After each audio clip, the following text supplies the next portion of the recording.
Olá pessoal, tudo bem? Seja bem-vindo aí a mais uma aula sobre as provas da SpaceX. E hoje, nessa aula eu vou resolver com vocês a questão número 22 da prova da SpaceX 2024. Então, sem muita conversa, depois da vinheta, vamos para a questão.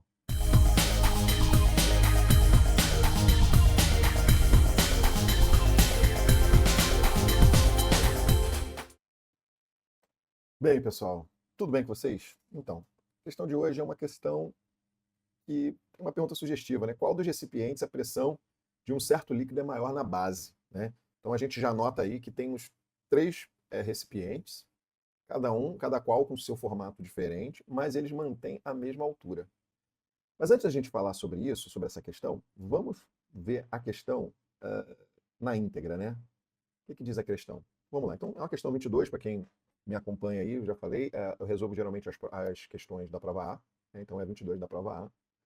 E aí a gente tem agora aqui, ao nível do mar, três recipientes R1, R2 e R3 abertos, de formatos diferentes, mas com a mesma altura, foram totalmente preenchidos com líquido, com o mesmo líquido.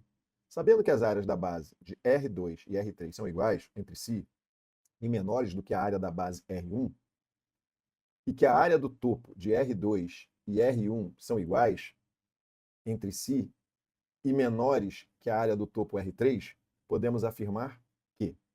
Então, a gente já percebe o seguinte: é uma questão teórica, né? Uma questão que tem alternativas ali que são afirmativas, e a gente precisa verificar se as afirmativas são verdadeiras, qual delas é a verdadeira, né? Então, essa é o que a gente precisa fazer nesse problema. Tá? Então, é um problema que você vê que ele muda a base, ele muda o topo, né? Então, duas a duas ali tem coisas parecidas e coisas diferentes. Então, já digo para você de antemão que é um problema de hidrostática, tá? E que se você, obviamente, já tiver muito à frente, já tiver estudado hidrostática, você pode até pular um pouquinho o vídeo para frente, né? Ou passar, botar em velocidade mais rápida, para a gente passar por essa parte. Mas eu gosto sempre de, nas minhas questões, nas minhas soluções, dar um pouquinho desse conteúdo, né? O que eu preciso saber para que eu consiga resolver essa questão? O que eu precisaria saber, né? Já que não é uma questão assim das mais difíceis, é uma questão que vai causar um pouquinho de dificuldade a algumas pessoas, no que tange o conhecimento sobre hidrostática, né? Os princípios da hidrostática. A primeira coisa que a gente precisa saber é o conceito de pressão, né? O que é uma pressão? Então, uma pressão é alguma coisa do tipo, quando você aplica uma força sobre uma determinada área, né? Então tem uma área aqui e tem uma força sendo aplicada. Quando eu tenho uma força sendo aplicada sobre uma área, a gente tem o conceito definido de pressão. E como nós vimos, a pressão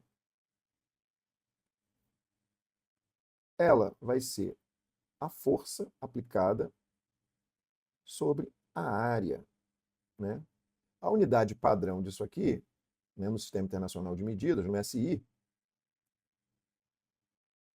é newtons por metro quadrado no SI. Bom, ela pode aparecer de outras maneiras, com outras unidades, mas sempre a gente pode converter isso aí para newtons por metro quadrado. Então, só para efeito de conhecimento, outras unidades muito comuns de pressão é ATM, que é a atmosfera, ou milímetros ou centímetros de mercúrio. Né? Então, aqui, ó, outras. Ok? Beleza. Então, como nós falamos, como foi dito, força sobre área. E aí aqui a gente tem um exemplozinho aqui também, para a gente ter uma noção, né? Nesse caso aqui, que é um corpo maciço, né? Esse corpo possui a mesma massa, né? Nos três. Então, o peso deles é igual em todas as situações. Contudo, esse peso aqui está aplicado sobre essa área aqui, que é a área de baixo, que é a mesma área de cima, né? Então, esse peso está aplicado numa área que é maior do que essa aqui, por exemplo. Aqui já, ó, a gente teria apenas essa areazinha aqui. E aqui, outra areazinha menor ainda. Ou seja, o mesmo peso P, nota, o peso P está atuando aqui, o mesmo peso P, contudo, atuando em áreas diferentes. Então, como nós vimos aqui em cima, como a pressão é força sobre área, a pressão é inversamente proporcional à área. Então, como eu tenho a menor área aqui, logo eu vou ter a maior pressão. Então, aqui nesse caso, por exemplo, P3 é maior do que P2, que é maior do que P1. Ok? Beleza. Então, esse conceito, estou dando uma aula muito rapidinho aqui, só para a gente lembrar alguns conceitos, tá? Importante. Outra coisa que eu gostaria de discutir com vocês, desculpa, ação da tela, outra coisa que eu queria discutir aqui nessa questão é isso aqui, ó. É o conceito de densidade, ó. Conceito de densidade nos sólidos, tá? A densidade seria a razão, uma relação entre a massa de um corpo pelo volume desse corpo, né? Então, olhando para essa situação aqui de baixo, eu tenho 3 corpos que têm o mesmo volume, contudo, as massas deles são diferentes. Ou seja, a massa da rolha, que eu vou chamar de M1, a massa da madeira, que eu vou chamar de M2, a massa do alumínio, que eu vou chamar de M3, e a massa do chumbo, que eu vou chamar de M4, são diferentes. Eu posso dizer que a massa do chumbo é maior do que a massa do alumínio, que é maior do que a massa da madeira, que é maior do que a massa da rolha. Sendo assim, a relação entre a massa e o volume, nesse caso, produz que a densidade da rolha é menor do que a densidade da madeira, que é menor que a densidade do alumínio, que é menor do que a densidade do chumbo. Certo? Então, isso produz o quê? Que, neste caso, quando eu comparo esse corpo, a densidade entre os corpos, né, no caso aqui, a água, eu percebo que a rolha é mais leve do que a água, né, a densidade da água, que a densidade da madeira também é menor do que a da água. Percebo que a densidade do alumínio e a do chumbo são maiores do que a densidade da água, né, porque uns boiam, outros afundam, certo? Bom, então, uma vez lembrado isso também, que é um conhecimento importante, nós vamos para uma outra coisa. Vamos tentar entender agora a pressão nos líquidos, né? A pressão nos corpos nós vimos que é força sobre área. A ideia que eu vou fazer aqui é a mesma, tá? Então eu tenho 2 pontos aqui, o ponto A e o ponto B. São pontos que estão em profundidades diferentes em relação ao nível da água, tá? Então a gente percebe o seguinte, que qual é a diferença, qual é a relação entre a pressão B e a pressão PA? Qual é a relação? Será que elas são iguais? Será que uma é maior do que a outra? Quem é maior? Né? Então, para a gente entender isso, a gente vai raciocinar da seguinte forma.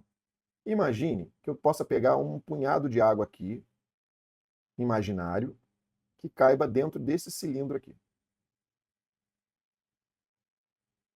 Então, veja bem, eu poderia fazer a mesma coisa dentro desse aqui também. Desculpe o meu cilindro, mas é porque é difícil fazer um desenho aqui bem feito, com uma linha muito certinha. Então, tenho um pouco de dificuldade nisso, mas acho que ficou bom. Bom, beleza. Então, tenho 2 cilindros aqui. Cada um tem uma quantidade de massa de água dentro desse cilindro, o que vai produzir que esse cara aqui tem um peso, né?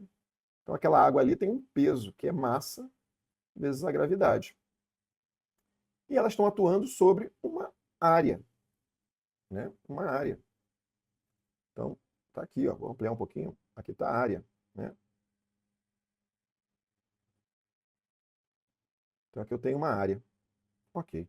Bom, e aí a questão é, se isso aqui tem aqui dentro tem uma massa, tem um peso, então tem uma força sobre uma área.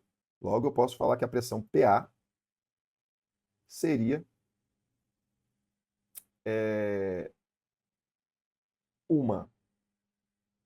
um peso sobre uma área, né? Só que para ficar matematicamente compreensível, a gente não vai adotar peso sobre área, porque aqui eu estou pegando um elemento de volume, né? E toda vez que a gente pega elementos de volume não muito bem definidos, faz parte a gente usar a variação de ΔP. Então, a variação de pressão pelo peso, que é a massa, né? Variação da massa, sobre a variação da área. Certo? Bom, então tá. Então, eu vou ter um ΔM aqui.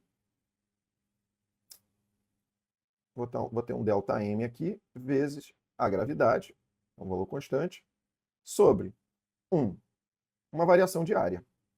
Certo? Beleza. Mas a massa ali, nós podemos lembrar que densidade, como eu não sei qual é a massa real, eu só sei que é um líquido, né? No caso ali, água, eu sei que a densidade é igual a massa sobre volume. Certo?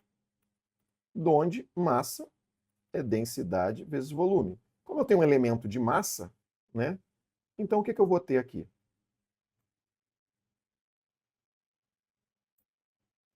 O que a gente vai ter aqui?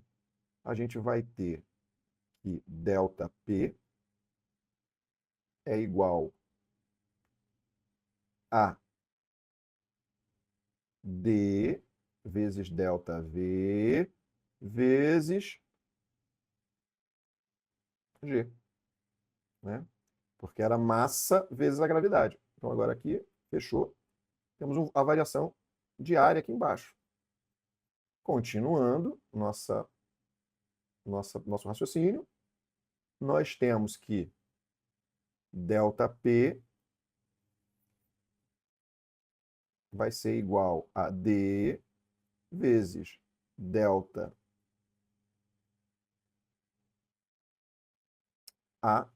vezes H, porque eu quero saber numa profundidade específica. Então eu não vou usar ΔH, vou usar só H.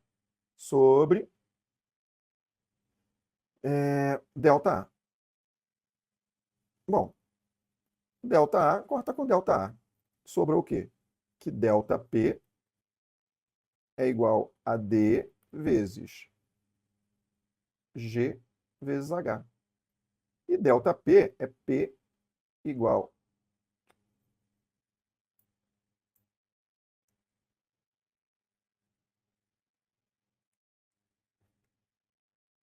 P menos P0 é igual a DGH. Bom, se isso é verdade, P é igual a P0 mais DGH.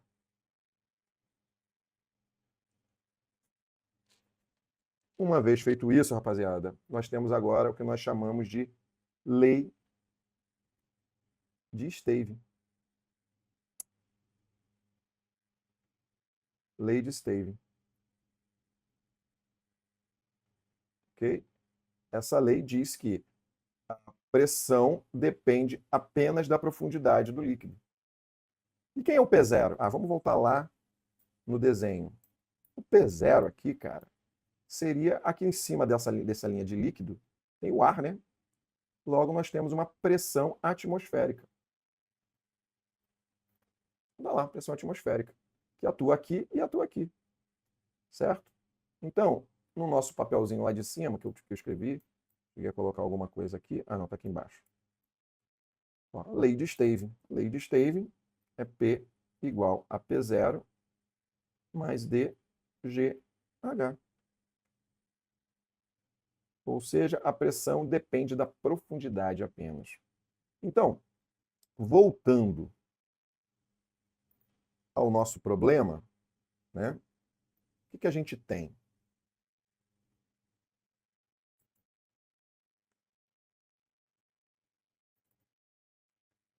O que a gente tem? Voltando ao nosso problema, o que a gente tem? Bom, então veja bem, nós temos, como ele disse, que os corpos, os recipientes R1, R2 e R3 têm formatos no topo R2 e R1 são iguais, e na base R2 e R3 são iguais. E aí o que nós temos? Ele nos diz que H é igual para todos. Então, raciocina comigo. Se todos estão sujeitos à pressão atmosférica, se todos estão sujeitos à pressão atmosférica, ok? Aqui, ó. Seria o P0 para todo mundo igual. E todos possuem a mesma altura H,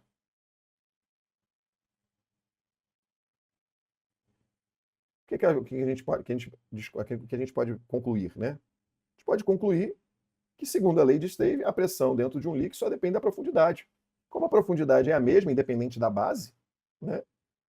E P, sendo P igual a P0 mais dGH, então a gente conclui que, assim, independente das áreas superiores ou inferiores, a pressão do líquido nos fundos do recipiente são iguais. E aí, então, como alternativa, nós só temos a letra E como correta, certo? Bom, e aí, curtiu? Deu para pegar bem essa explicação aí? Nota que a gente falou um pouquinho sobre várias coisas, né? É um probleminha simples, um probleminha muito tranquilo para quem já estudou hidrostática, aquilo que eu falei no início. Se você já tinha estudado hidrostática, já tinha um conhecimento sobre a lei de Stevens, sobre o que é a pressão, sobre o que é a densidade, beleza, era só passar um pouco para frente que a gente ia para a solução. Mas se você ainda não havia estudado sobre isso, já teve uma oportunidade de poder aprender um pouquinho mais sobre esse assunto, tá? Então, obrigado por ter assistido até o fim. Se possível, peço que você se inscreva aí no canal, né? Toque o sininho, dê um like, isso vai ajudar a gente aí nesse processo de trazer sempre uma solução bacana aí para vocês. Falou? Te vejo na questão 23 da prova da SpaceX 2024. Um abraço, até mais, hein?